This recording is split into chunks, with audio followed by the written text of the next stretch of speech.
Ollie on the beat. Yep.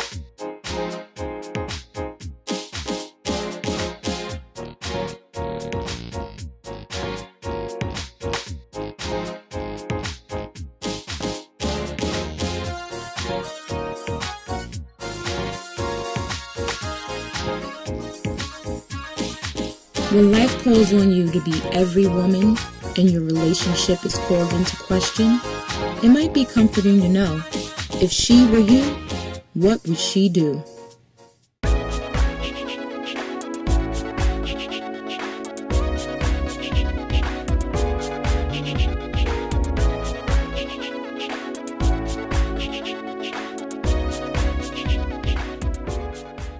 While it has become much easier to meet people due to social networks like Facebook and dating sites like Match.com, among others, the challenges of dating remain and in some instances are more difficult.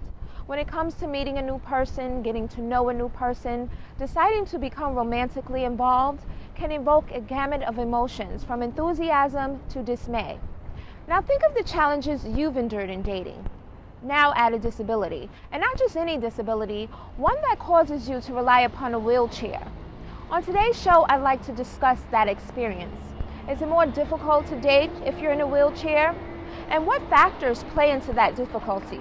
Is it perception? Is it physical ability or lack thereof? On today's show, we're going to talk about it on the first installment of the dating series, I Am More Than. I'm your host, Saran Almond, and this is I Am More Than My Wheelchair on What Would She Do?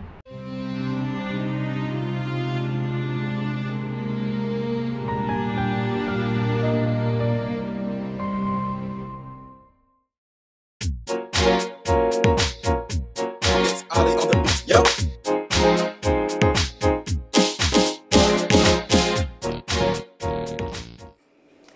Hi, I'm your host Saran, and this is What Would She Do? On today's show, we're talking to Miss Raven Robinson. How are you today, Raven? I'm doing all right. How about yourself? I'm good, thank you. Today is the first of our series, I Am More Than, and today we're talking about I Am More Than My Wheelchair. And this is a dating series, and we're talking about dating with disabilities, the challenges, and things that maybe people don't consider when you think about dating.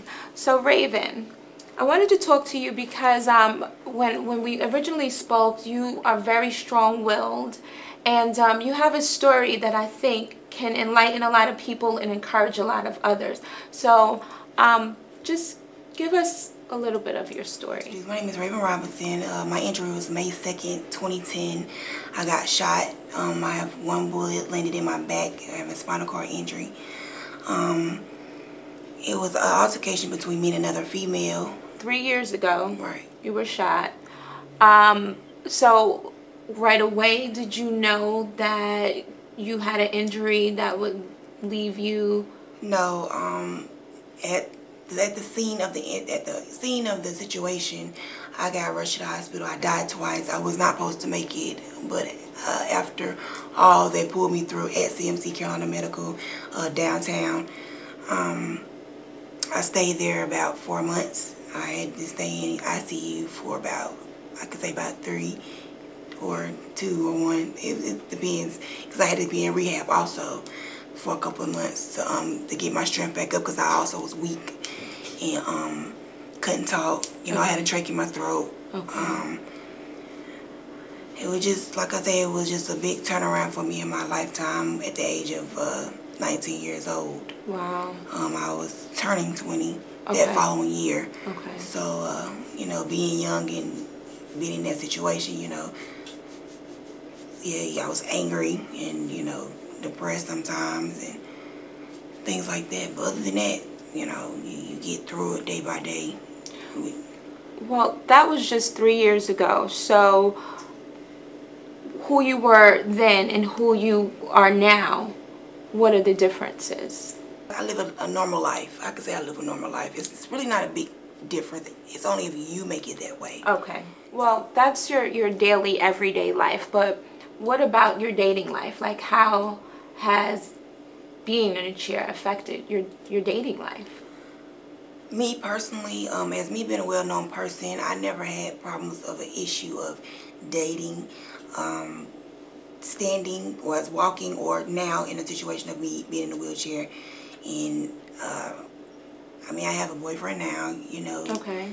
Once again, it's only if you put yourself in that situation of, you know, downing yourself, or not trying to get out there to meet new people, or not, you know, trying to have some type of love life with yourself. Of course, I mean, you would feel, you know, closed up in a room, or you would feel all messed up in the head, like, don't nobody want me, or I'm ashamed because I'm in a wheelchair. I'm not ashamed at all.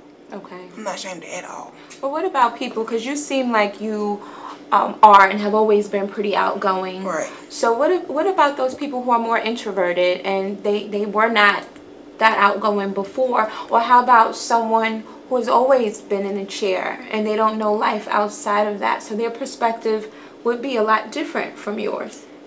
I know someone that can't wipe her tears, you know, from her eyes. Wow. She can't move nothing. Okay. And of course, I know someone that's in a wheelchair, neck down, you know, have 2 kids, live on her own independently. Right. She has a love life. It's you know, like I said, it's all up to you in a chair. It's what your mind frame is. You know, you've been in a chair for just 3 years. You're still a very young lady. Where do you get that strength from?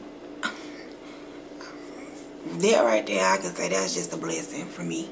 Well, because this is about dating with a disability, I wanted to talk about some of the questions that a lot of people have on their minds when I do say this is the type of show that I'm doing. So one of the questions is, do you have sex? Can you have sex? How do you answer those questions?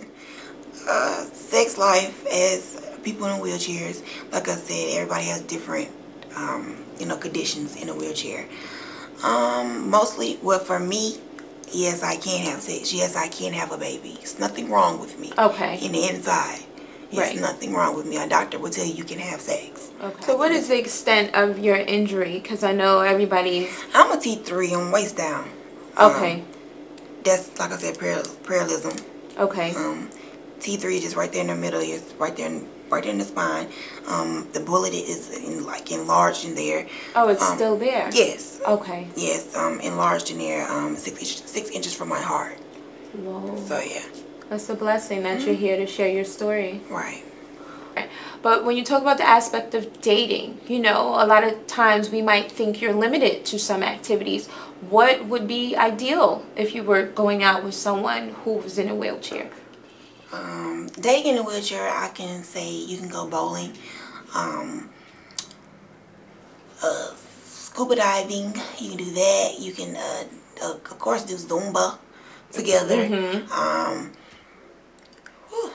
I mean, of course, going out to eat. Everybody loves to eat. So, Are there any physical activities? Because I do have a good friend who plays tennis, and I yeah, haven't you can considered do basketball. that. Okay. You can basketball.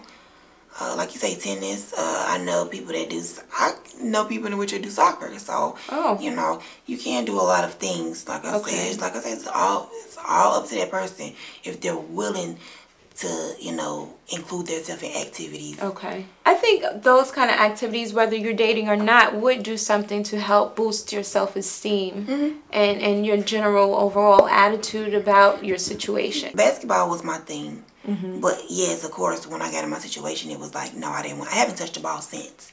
Why not? Because it's not the same. It don't feel the same, and it's not the same. So you did say there's some things that you could do before that you don't do now. How has this situation changed you as a person? What you mean as in person? Like as in the things that, as me playing my sports, or? Well, I mean, with your life in general, because you say you do, you know, everything is normal and it's the same, but when you go through something like that, there has to be some change, because you're very strong. And to think that you haven't been affected at all. Yeah, like I say, you have your moments. You know, you do get in your dark rooms. You do have those. Why am I still here? You know, why I just couldn't go on. I have had those moments. Do you still have those moments? Yes, I do. Okay. I do. And when you think about all that you've gone through in this situation, all that you've endured physically, emotionally, mentally, the impact that this has had on your family. This happens for a reason. Your reason.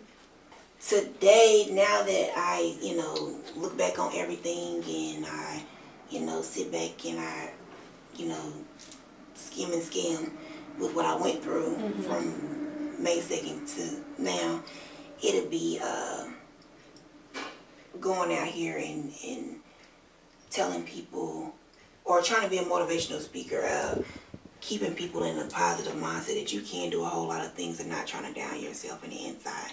Keep a positive mind frame on whatever it is you want to do, because can't nothing stop you but you. Thanks, Raven. You are such an inspiration, and continued blessings and continued success. Thank you. That's all I know. It's Ollie on the beat. Yep.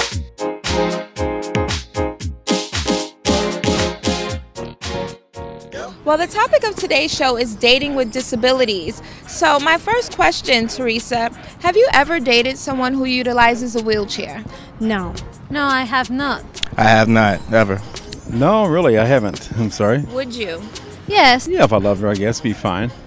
I definitely would. I can see myself doing that.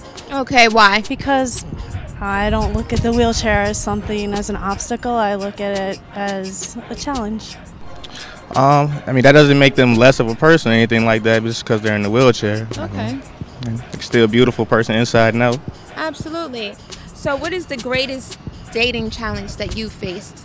I think culture, because I am from Mexico, and being here in the U.S., even though we have many things in common, culture-wise, but it is a shock. Okay. So that was the biggest challenge to me. Distance, long-distance relationships. Yeah.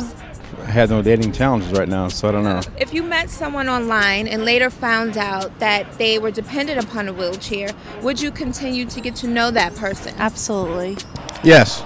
Yeah, it wouldn't bother me. I don't see that as a problem. I don't. Yes, because that's not a stop or a red flag. How soon do you think they should disclose that information?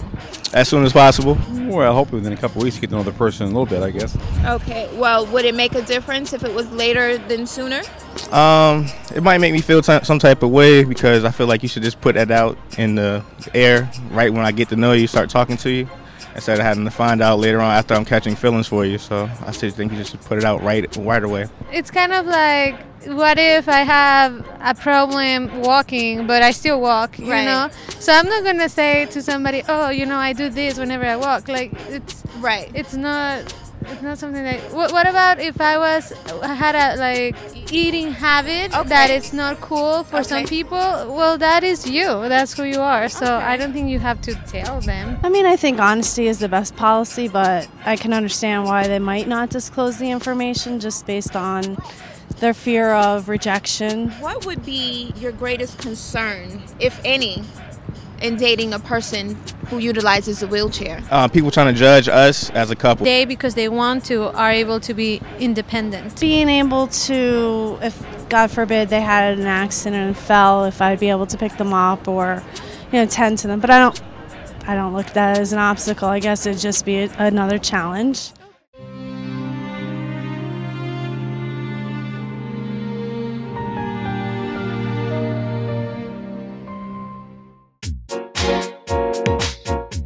It's Ollie on the beat. Yep.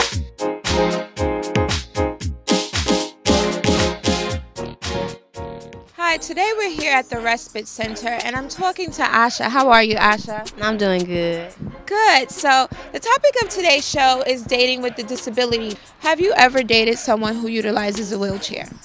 No, when I first became injured, I already had a boyfriend, and it's the same boyfriend that I have to this day, so I haven't actually been with the person in the wheelchair. How do you feel about people who are not in wheelchairs, like able-bodied people who feel like, I would not date someone in a wheelchair? I feel like they just don't know us, because from the outside it just looks like she's needy. I know how to, I know how to move by myself. I have my own job. I go to school by myself. I shop by myself. Okay. I do everything by myself. So from the outside looking in, they just don't know exactly what I can do by myself. When people are meeting people online, how soon do you think they should disclose the fact that they are in a wheelchair? I would say soon, but not, hi, my name is Asha, I'm in a wheelchair, kind of soon. You know, because people, like normal, they will judge you. So what is the greatest dating challenge that you faced? I would say, for me personally, with my boyfriend, it was he was with me for only 3 months before I got injured. So we really didn't even know each other. So our greatest challenge was finding out how to do things, like simple things, like just to go out. You know, we had to, the world looks different now. Those are the things that were kind of the hardest to us, because we didn't do them before, because we were just getting to know each other. So afterwards, we were doing it, and he was basically dating a new person, because I was no longer that, you know, girl that can just get up and go anymore. So that was our biggest challenge that we had. Is there anything that you would like people to know about dating with a disability? Try it. Most men, they don't know. They just automatically see it as, you know, a walking woman's kind of needy. So you're like 10 times that, and we're really not. We're really self-sufficient, more self-sufficient than, you know, you could think. And, you know, just give it a try. You know, we look for love, and we want that companionship just like anybody else. It's just our situation. You know, we had no control over it.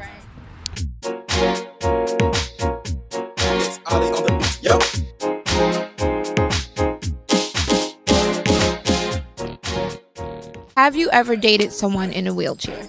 No. Would you? No. Why? 2 people in a wheelchair dating just seems a little odd. What is the greatest dating challenge that you faced? Dating in general is actually finding a decent person.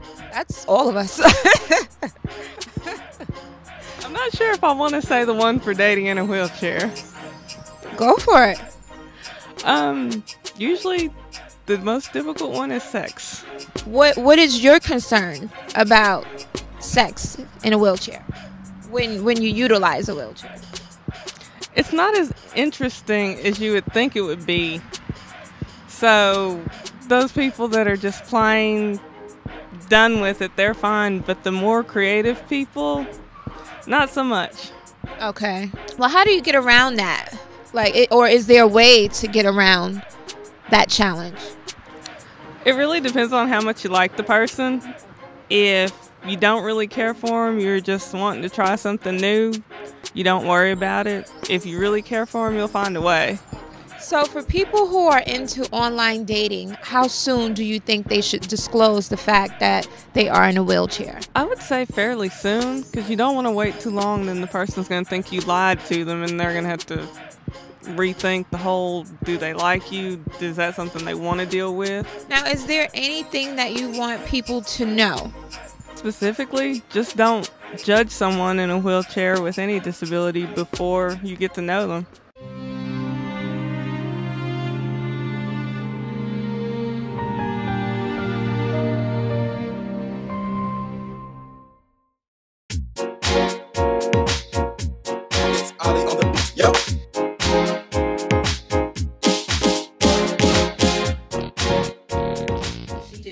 Today we're talking to Monique Stamps, the support program coordinator at Disability Rights and Resources. How are you today? I'm doing great. How about you? I'm good. I'm so glad that you could join me.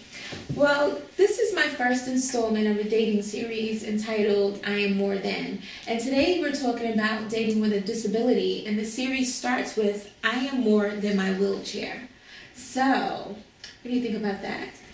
That's perfect, because I am, and every woman that with a disability that I encounter are more than their wheelchair. Absolutely, absolutely. And the concept for this show started, I was talking to a friend of mine who is in a wheelchair, and the challenges that you face are the same as able-bodied women, but in a lot of ways different. So I wanted to discuss with you, because I did speak to other women in wheelchairs, what are the dating challenges that are at the forefront of conversation? I would say that, for one thing, some men unfortunately they do see the wheelchair I mean, yes, it's out there, big and bold. Yeah. It is what it is. And I find that the difference when I was able-bodied before I had my car accident, I know that there's a difference in how many men would approach me before my accident than they do now. Okay. Or the compliments that I would get beforehand are not as much now. Okay. You know, I know that I'm snatched.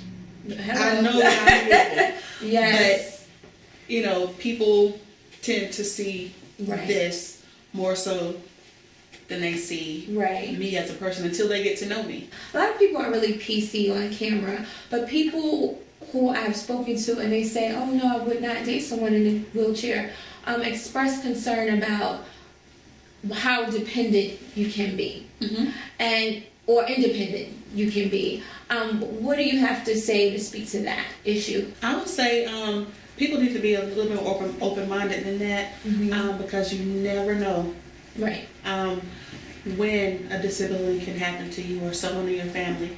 We always say you don't get it until you got it. I can understand how, you know, maybe taking on a caregiver role can be kind of intimidating. Yes. But it's really not like that. You know, I'm very independent. I take care of myself. I have 2 children that I care for. I do have personal care attendants, but they don't do everything for me. Okay. It's, you know, someone to assist, and when you're in a relationship, whether you're dating, you take care of one another. Absolutely. So it's kind of one and the same. Like a give and take. Give and take. Absolutely. Sex. Like a lot of people, even when I was doing my research, they, you know, sometimes if you're in a wheelchair, they think you're asexual, that you don't want to have sex or that you don't have sex. What would you like people to know about that? Like, you have 2 children. Did you have them since your injury? I did. Please tell us about that. Them, after my injury. Okay. My injury occurred in 1995. Okay. I had my first child, my daughter, in 2003. Okay. She's 10 years old now. And I had my son in 2005, and he's 8. Nice. It happened just like any other, you know, relationship would happen, any other pregnancy. You know, was in love with their dad. One thing led to another. Right. And here comes Cameron and Jordan. Very nice. You know, it's just a natural flow. Yes, I'm paralyzed from, you know, about my mid-chest down. Okay. You know, but I do have, you know, some feeling that most of it is internal. And I had them naturally. Okay. I was able to push and everything, and it was just like any other experience. When I hear you talking about your children and your relationships, and even just this conversation in general, it seems very important. Seems to me like a support system would be vital to like your mental and emotional well-being. What if there's someone out there, because I do want to do this show with the intent on enlightening people who haven't even considered dating someone who's in a wheelchair. What about the support system? Like, how has that helped you? Well, because of my experience, I lived in a rural area, you know, growing up. And when I had my injury at 16 years old, I didn't know any other women with disabilities. You know, that, you know, had gone to college and had children. And so I didn't have any other women with disabilities to connect with and talk to about what I was going through. You know, I had my family and my friends, but they couldn't relate to what I was feeling, my insecurities, my fears. So when I, you know, got the job at Disability Rights and Resources as a peer support specialist, you know, in the beginning, in talking with other women with disabilities as I, you know, got into the job, I felt like it was important to start a support group for, you know, women like me. And so I started Women Embracing Abilities Now Charlotte, which is a sister chapter of Women Embracing Abilities Now out of Baltimore, Maryland. Very nice. And so that started in 2010. So we've been going strong ever since. And it's really been cool to see the peer relationships that has formed out of the support group. So what are you hearing in the support groups when you ladies are getting together? And even from men, you know, like, are their challenges the same as the challenges that women are communicating in these support groups? Like, what is at the forefront of those conversations? A lot of it is curiosity. We've found people approach us a lot because they're curious and they want to know more about, well, you know, what happened. Okay. And then they'll get to the, so can you still have sex? And I understand the curiosity. Okay. But it's like, come on now. If there is someone out there and they are newly injured and now this is their life, what would you say to that person to encourage them? I would say to them that you're beautiful, you're worthy, there's nothing that you cannot do, and everything that you need is going to fall in place, whether it be, you know, a job, going to school, and yes, finding someone that loves you. Absolutely. It will happen because there's somebody out there for everybody. So just be patient. Don't settle. Absolutely. My God, don't settle. Don't let anybody make you feel like because you have some limitations in life that you're not worthy of love. Absolutely. So that's what I would say. And what about the able-bodied viewers who are out there and you're like, oh, I never even thought that, you know, about the challenges that you would encounter being in a wheelchair. What would you say to those people? I would like them to know that, you know, have an open mind, open your hearts, because we're people just like you. People first, disability second. Absolutely, I love that. Thank you so much, Monique, for being here. And that Thank you for having me. Thank you. And that was I Am More Than My Wheelchair on What Would She Do?